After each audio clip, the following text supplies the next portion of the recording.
Hello friends, welcome back to my channel Shantanu Mamita চ্যানেলে তোমাদের অনেক অনেক স্বাগত জানাই।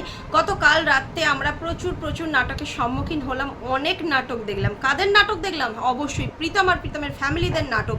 প্রীতম আর প্রীতমের মা কীভাবে নাটক করলো, আর সাথে ছিল কিন্তু ওর বাবাও, যে কিনা মরার অভিনয় করতে শুরু করলো, মানে মরে যাবে, এক্ষুনি মরে যাবে। প্রীতমের নাটক তো সারা জীবন সেই লেভেলের নাটক হয়, সেটা আমরা দেখতেই পাই, কিন্তু ওর বাবাও যে এইভাবে নাটক করতে পারে ভাবা যায় না, তাই না? সঙ্গ দিচ্ছিল মা, মা তো রয়েছে, হ্যাঁ একজনকে তো বেঁচে থাকতে হবে, বাপ বেটা দুজনে একসাথে মরে গেলে সামলাবে কে? তাই প্রীতমের মাকে সামলাতে হবে। সেই কারণে ওই মামনি খুব সুন্দর নাটক করেছে, বুঝলে তো, খুব সুন্দর নাটক করেছে। একটা মেয়ে যে এত ভালোবেসে ওই সংসারটাকে ভালোবেসে চলে যেতে চাইলো তার কাছে, তো সেই মা কি করে পারলো একটা মেয়েকে এইভাবে তাড়িয়ে দেওয়ার চেষ্টা করতে? সফল হবি না, কোনোদিন সফল হবি না। আমি অন্যান্য বিষয়ে তোদের সঙ্গ দিল, এই বিষয়ে কিন্তু আমি তোদের সঙ্গ দিতে পারছি না, কারণ এই ব্যাপারটা আমার ঠিক হজম হচ্ছে না, একদমই না। হ্যাঁ, রিমিকে প্রচুর ভালোবাসি। কেন ভালোবাসি জানিস? রিমি খুব সরল সাদাসিধে ভালো মেয়ে। ওর মাথাটা একটু, মানে কি বলবো, ওর মাথায় রাগ উঠে যায়, প্রচণ্ড রাগ উঠে যায়। সেটা কেন জানিস? তোদের জন্য একটা মেয়ে ফিরে আসার পরে, আমি জানি সঙ্গীতা ম্যাডাম জোর করে দিয়ে গেছে, তারপরেও বলছি, একটা মেয়ে ফিরে আসার পরে তাকে নিয়ে সুন্দর করে সংসার করার নাটকটা কিছুদিন চালালি, কিন্তু ভেতরে ভেতরে তাকে পিষে মারছিলিস। অন ক্যামেরা, শুধুমাত্র অন ক্যামেরা ওর সঙ্গে ভালো রিলেশান, আর অফ ক্যামেরায় সর্বসময় বুঝিয়ে দিচ্ছে যে জোর করে এসেছে, জোর করে এসে সংসারটায় ঢুকেছে, আমরা চাইনি, জোর করে বসিয়ে দিয়ে গেছে। এই কথাগুলো বারবার শুনতে কোন মেয়ের ভালো লাগে? কোনো মেয়েরই ভালো লাগে না। তো সেই কারণে সে রাগে মাগে কিছু একটা কথা বলে দিয়েছিল, তো তার জন্য ঝগড়া করতে হলো, অন লাইভে তোকে ঝগড়া করতে হলো, ঠিক আছে, অপমান করতে হলো, সেটাও ঠিক আছে। গতকাল তুই কেন এই নাটকটা করলি যে মরে যাবি? ওষুধ খেয়ে নাটক করলি। তোর বাবা ভিটামিনের ওষুধ খেলো, ভিটামিনের ওষুধ খেয়ে নাটক করলো কেন? আমি তোর বাবা মা বলি কথা বলছি, তাদেরকে ভালোভাবে কাকিমা কাকু বলে কথা বলছি না। কেন জানিস? রুচিতে বাঁচছে। যখন তোরা খুব ভালো থাকিস না, রিমিকে নিয়ে খুব ভালো লাগে, বিশ্বাস কর।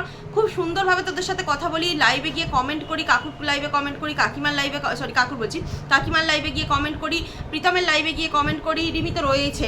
তো যখন দেখি তোরা রিমির সঙ্গে এরকম ব্যবহার করিস না, খুব বিরক্তি বোধ হয়, খুব বাজে লাগে।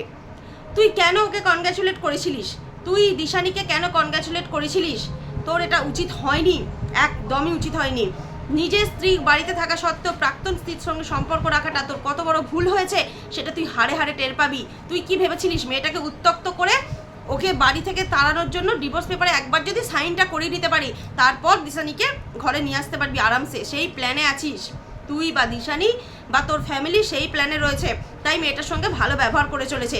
কিন্তু এই ভালো ব্যবহারের পিছনে তোদের অনেক কিছু লুকিয়ে আছে, অনেক স্বার্থ লুকিয়ে আছে, যেটা তোরা আস্তে আস্তে ফুলফিল করার চেষ্টা করছিলিস। কালকে হয়তো হয়েই যেত, যদি না সঙ্গীতা ম্যাডাম আর রিমির মা এইসব ব্যাপারে না ঢুকতো, তাহলে মনে হয় সেই ব্যাপারটা তোরা করে ফেলতেই পারতিস। রিমিকে নিয়ে গিয়ে কোর্টেতে একটা সাইন করিয়ে নিতিস।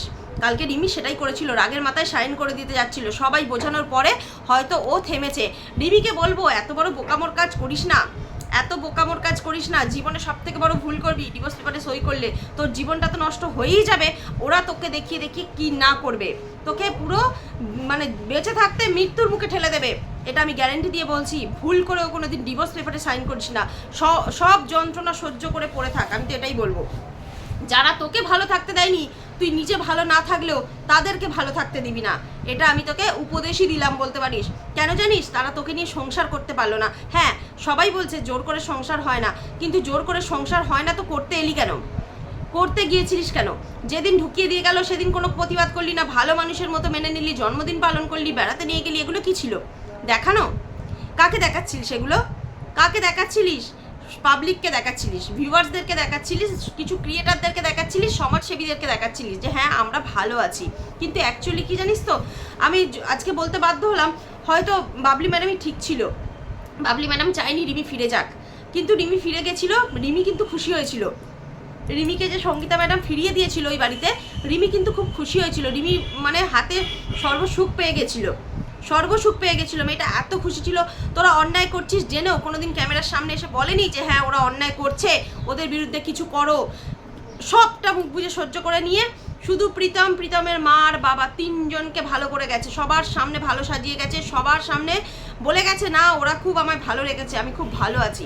কিন্তু কালকে যখন কোর্টের সামনে তুই লাইভে এসে বলতে বললি যে বলো ডিভোর্সের জন্য সাইন করাতে, কোর্টে তোমায় কে নিয়ে এসছে, তুমি নিজের ইচ্ছায় এসেছো না আমি নিয়ে এসেছি, তখন কিন্তু রিমি মুখ ফসকে হলেও বলেছে যে অপমান আমি সহ্য করতে পারছি না। বুঝতে পারছিস কোন অপমান সহ্য করতে না পেরে রিমি আজকে এই সিদ্ধান্তটা নিয়েছিল? অবশ্যই তোরা ওকে প্রচণ্ড পরিমাণে অপমান করতিস। হচ্ছে প্রীতমের মায়ের তো চোখে মুখে বোঝা যায় যে রিমিকে অপমান করে, কথায় কথায় বুঝিয়ে দেয় যে তোমার এই বাবা খারাপ, তোমার মা খারাপ। তুই কি বলি তো, যার নিজেরই বাবার ঠিক নেই সে আবার আমাকে বলে বাবার ঠিক নেই। ও তার বাবার ঠিক নেই তোকে অস্বীকার করেছে, নিজের মুখে বারবার স্বীকার করেছে। তোকে পাবার জন্য নিজের বাবাকে দিনের পর দিন অপমান করেছে। সৎ বাবা হলেও সে তো মানুষ করেছিল, অপমান করে গেছে দিনের পর দিন। এই সব কিছু দেখার পরও প্রীতম কি করে পারলি তুই কি করে পারলি যে রিমির সঙ্গে এরকম ব্যবহার করতে, অন লাইভ ওপেন লাইভে এত মানুষের সামনে?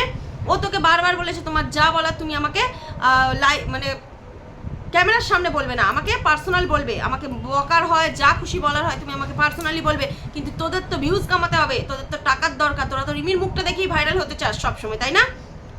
জানিস তোরা এত কেন ভিউজ? রিমি তোর কাছে গেছে বলে। রিমি যদি তোর কাছে না যেত তোর এই ভিউজ থাকতো না। তুই মুখ থুবড়ে পড়েছিলিস, দিশারি যখন তোর কাছে ছিল তুই মুখ থুবড়ে পড়েছিলিস, রিমি যাবার পরে আবার উঠে দাঁড়িয়েছিস। কিছু কিছু মানুষকে না পাবলিক ভালোবেসে দেখে, ভিউয়ার্সরা ভালোবেসে দেখে, তোদেরকে দেখার জন্য সেই ভালোবাসাটা ছিল না, কিন্তু রিমির মুখটা দেখার জন্য সবাই ছুটে ছুটে আসে। তোদের এগুলো বোঝা উচিত। তোর মা লাইভ করেছে কিছুক্ষণ আগে, তুই সেখানে মায়ের কোলে মাথা রেখে শুয়ে আছিস, দেখাচ্ছিস আমি অসুস্থ, কিন্তু তোদের নাটক সবাই বুঝে গেছে, তোদের নাটক প্রত্যেকটা মানুষ বুঝে গেছে, কেউ তোদেরকে সিম্প্যাথি দেখায়নি। গতকাল রাতে দেখে এত রাগ ধরছিল না, মনে হচ্ছিল সামনে থাকতিস চড়িয়ে গাল লাল করে দিতাম